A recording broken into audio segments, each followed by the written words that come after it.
Hello friend, जय जगन्नाथ। आज गोटे सुंदर रेसिपी नहीं आसी भिडियोटी को बिल्कुल भी स्किप न करी प्रथम शेष पर्यंत निश्चिंत देखिए। आपण मानक अनुरोध रहिला ताहले चलंतु स्टार्ट करिबा। एठी देखि पारुचंती गोटे ताटिया रे मु अल्प क्षीर रखीची। एपटे देखंतु एठी मु कस्टर्ड पाउडर नहींची, वैनिला रे अछि। तो मु एबे से क्षीर रे दे देबी 4 चम्मच रे 3 चम्मच एठी मु नौची कस्टर्ड पाउडर। अधिक गरम क्षीर बा अल्प उषुम क्षीर रे आपण माने कस्टर्ड पाउडर को देबे नहीं, देबा द्वारा छोट छोट बिंडा मध्य होई जिवो। ठंडा क्षीर रे देला परे एबे मु यहा को भलो भाबरे गोळेई नौची।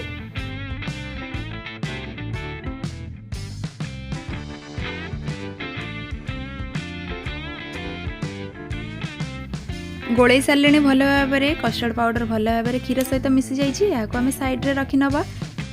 गोटे जगार आम क्षीर गरम कर नवा।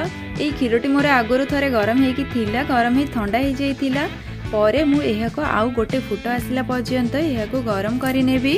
ये मु क्षीर आधा लीटर नहीं, आधा लीटर क्षीर रे मु कस्टर्ड पाउडर 3 चम्मच नहीं। आपण मैंने से हिसाब रे अधिका क्षीर नेले सेमती क्वांटिटी हिसाब रे नेले भल भाव में आपण माने कस्टर्ड बनई परिवे।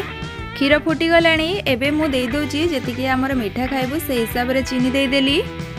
गैस रे बनौथिले आपण माने गैस रो फ्लेम को मीडियम रे रखिकी एपट सेपट करी टिके गोळेई नौथिबे। गोळेई नेले चीनी शीघ्र मेल्ट हो जिवो।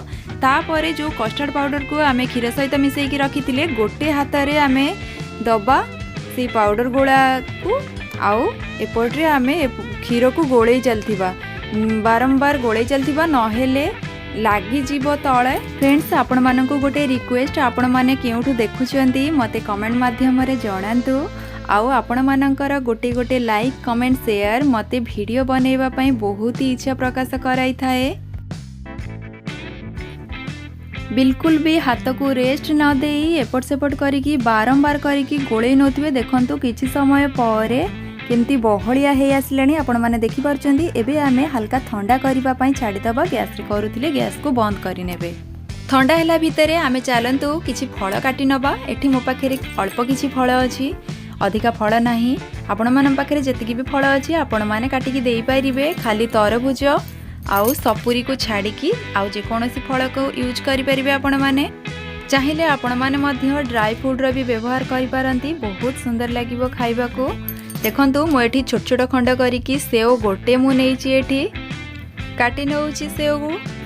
प्लीज जे माने मो वीडियो को प्रथम थर पई मो चैनल रे देखुचंती सब्सक्राइब करनियंतु। आ पाखे थे बेल आइकन को क्लिक करी ऑल ले क्लिक करिया को जमर भी भूलंतु नहीं। मु जेते बेले भी वीडियो छाड़ीबी नोटिफिकेशन आपण मानन पाखरे सर्वप्रथम जाई पहुंची जीवो।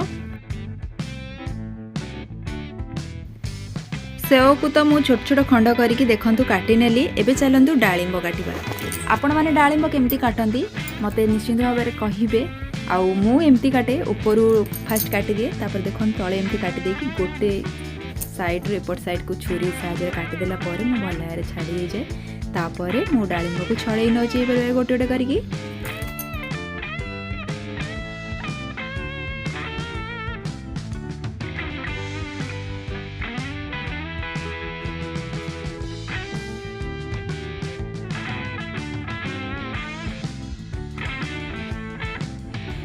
देखंतु डाळिंब सब छड़ाई सारे। आउ एबे आमे कस्टर्ड को ठंडा भी हो गलानी, हल्का हल्का ठंडा हो गलानी। एबे आमे ए फल को देई नवा।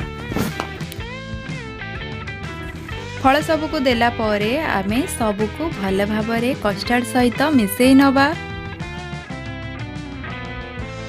देखंतु सब फल को मु कस्टर्ड सहित मिसेई नेची। हल्का हल्का गरम भी अच्छी। तो एबे आमे एहा को फ्रिज रे रखी नवा किछि समय पई।